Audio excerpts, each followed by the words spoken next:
All right, review set 9b, 6 and 7. One's about a mean distribution, one's about a sum. I thought these would be good ones to do.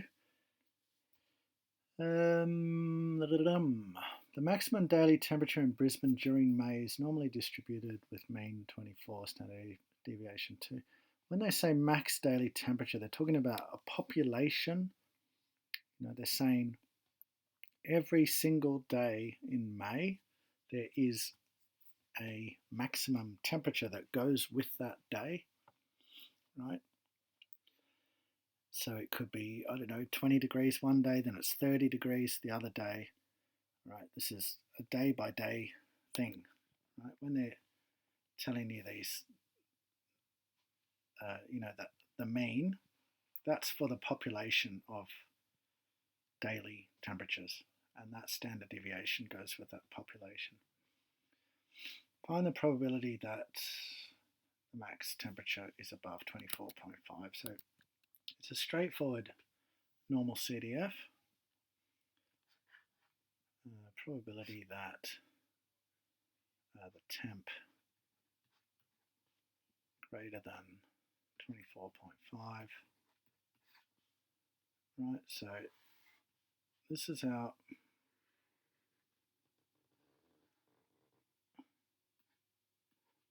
distribution here. They're asking me what this area here is. Okay. And I'm just going to go straight to normal CDF. So this is they've given me, they've told me that the maximum daily temperatures are normally distributed. And the reason I keep saying that is because in the next part of the question they ask about the distributions of averages for the month, right?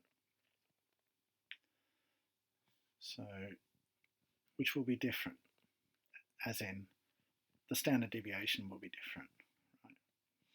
So, and it's sort of intuitively obvious that from day to day, you're going to get more variance than you are from month to month. But I'm getting ahead of myself. Let's just finish this question. So because I've drawn this diagram here, it should be fairly easy for me to figure out what my lower and my upper are when I say what's greater than 24.99. You don't have to draw the graph, of course. You don't even have to write out your normal CDF working. But by all means, I find it useful when I do these questions. So let's get an answer for that. Calculator. We want normal CDF, number 2, lower 24.5, upper 1E90. The mean's wrong. The mean should be 24, standard deviation's 2, and we get 0.401 as our probability. 401. If the standard deviation's 2, then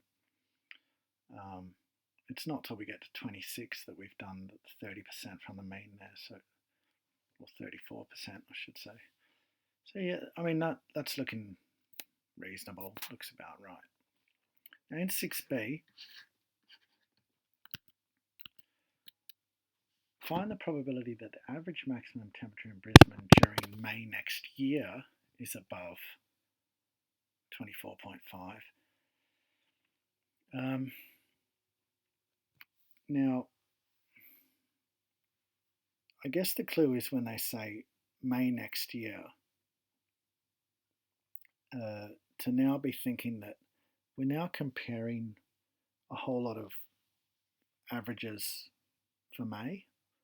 We're on a different distribution. We're on a mean distribution. Right.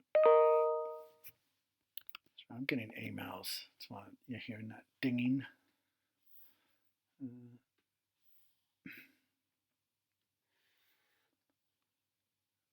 So if you're comparing averages, right? And we know the population average was 24. We expect that the mean for the averages, I don't know how many Mays are known about, how far back records go, but the averages for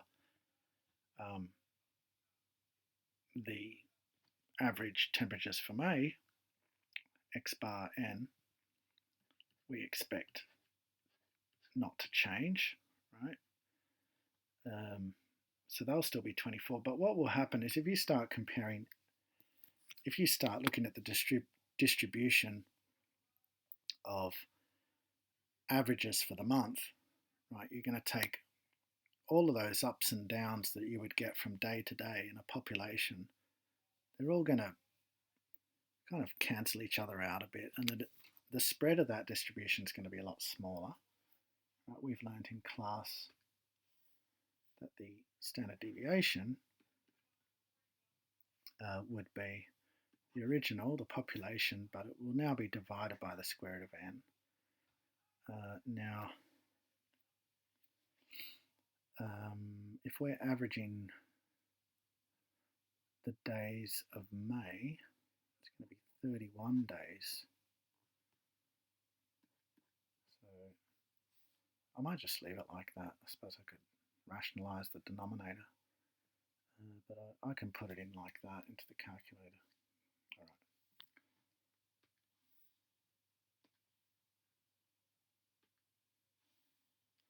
All right. Okay, so then we would do our normal CDF.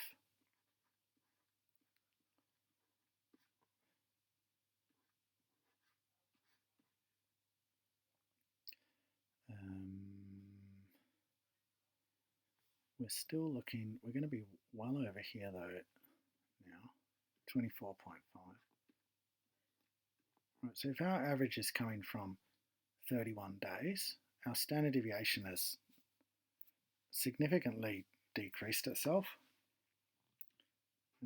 There'll be some smaller probability here that we're trying to work out. I'm drawing a sketch again to help me with what I put into the calculator. So 24.5, 1 times 10 to the 99. I could probably copy and paste what I've already got. The mean's still 24, but the standard deviation will be 2 divided by square root 31.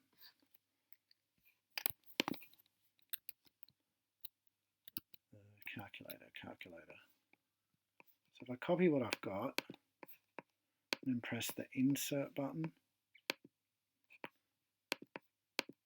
so I can modify the standard deviation to represent that of a mean that would be figured out from 31 days. And we get 0.081, let's call it 0.820 to get our 3 sig figs.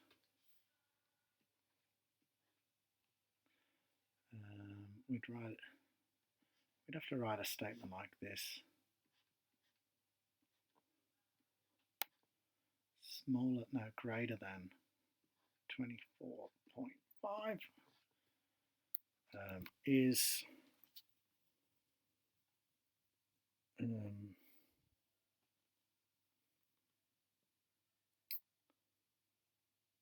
what did I say? 0.0820. There's your 3 sig figs. Right? So I was just looking back to this. I think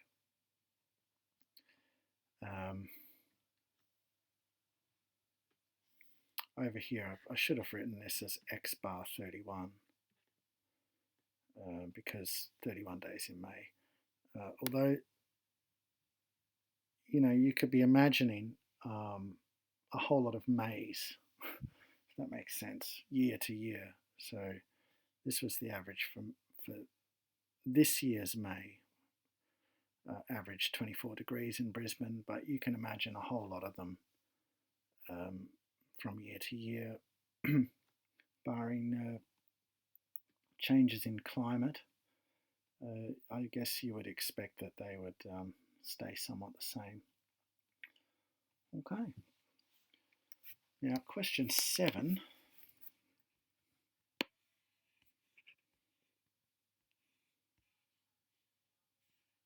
Looked at sums. It'd be nice to do this question as well as a comparison. We've got chocolate bars. We're looking at their weights, right?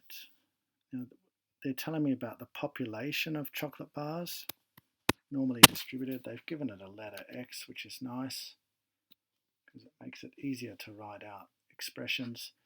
So we say it's distributed as normal. The mean was 18.2, and of course I didn't look at the standard deviation, so I'm going back, and it was 3.3.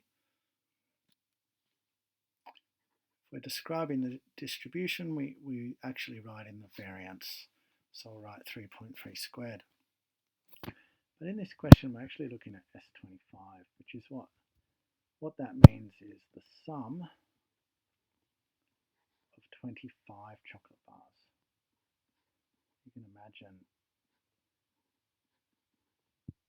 I don't know, a warehouse with thousands of these bars, and you put them in groups of 25.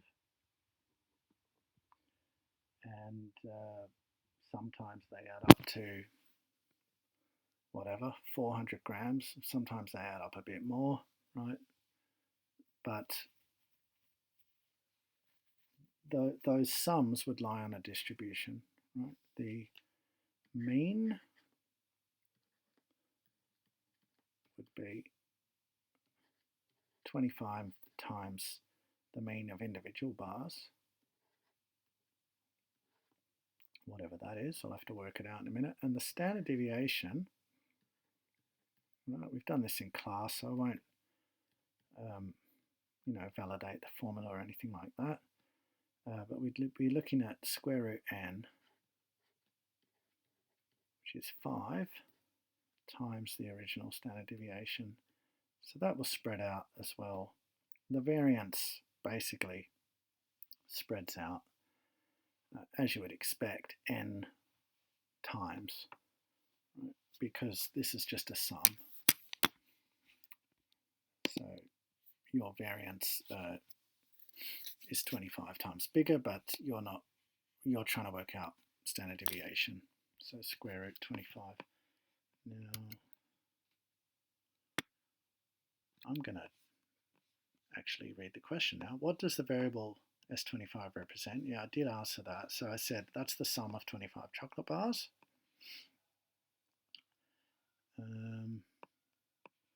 There could be a whole lot of different sums, but I think if you just wrote the sum of 25 chocolate bars, that's fine. Find the mean and standard deviation. I have to actually work them out because I can't do 18.2 times 25 in my head. Well, I probably could. Times in by 25 is not that hard, is it? So 455 grams. But it is quite late at night. 455 grams. And 5 threes are 15, so we get 16.5 for our new standard deviation for this distribution. What's next? Okay, on the packets, the packet must have 25 bars in it. Yeah, sold in packets containing 25 bars. It says that the weight is 425. Well, we just found out it should be a bit bigger than that on average. What percentage of packets will fail to meet? Right, so failing to meet means we're smaller than 425. Right, so the sum is normally distributed, even though this doesn't meet our rule of thumb, which is we need 30 in our sample to be sure. But we can be sure because the original population was normally distributed. So this sum 25 is also normally distributed. The mean's 455, and they're asking me about, well, one standard deviation 16, about 30 lower, so it's like we're 2 standard deviations down. We're pretty low. they want to know what this area is here, and I think it was 420. Come on, memory, no, 425. That's maybe not quite as low as I thought. That should be 425. Just fix that up. Oh, as you know, that's 30. Yeah, yeah, it is. It's about 2 standard deviations lower. Right, so you can be estimating approximately what's happening here. What have I got? Here, let's say the probability that the S25 is smaller than 425 equals, and with normal CDFing, because we are on a normal distribution, we have been the whole time. How am I going to set lower and upper? Well, because I've drawn the picture, I can see we're going from the left of the curve as low as we can go into the negative numbers. Then our upper's 425, our mean's 455, standard deviation was 16.5, and our probability is approximately, calculator, where are you? So second normal CDF. So negative 1 EE Captain 425 is upper, standard deviation 250, not 2, it's 455, standard deviation, that was mean. Words are failing me right now. Hopefully the maths isn't. So I'm getting only, what's that, 3.45%, not much. If you think of your 68, 95% roll, so 2 standard deviations is 95% of the curve. So if it went all the way out to 2 standard deviations, it'd only be 2.5%. This is slightly bigger. 3, 4, 5%. Okay. It wants me to keep going, doesn't it? Suppose an additional bar is added. Well, that's going to change your, what percentage of packets will fail? So it'll be lower. An additional bar. Well, now you're looking at a different distribution. You're now looking at the S26. So additional.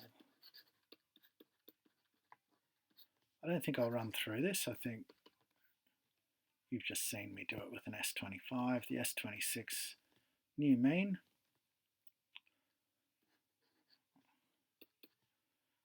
will be 26 times population mean. The new standard deviation for the 26 sum distribution, and you can do the same normal CDF, and you should realize that you will get a smaller probability. Okay, so we'll leave it at that.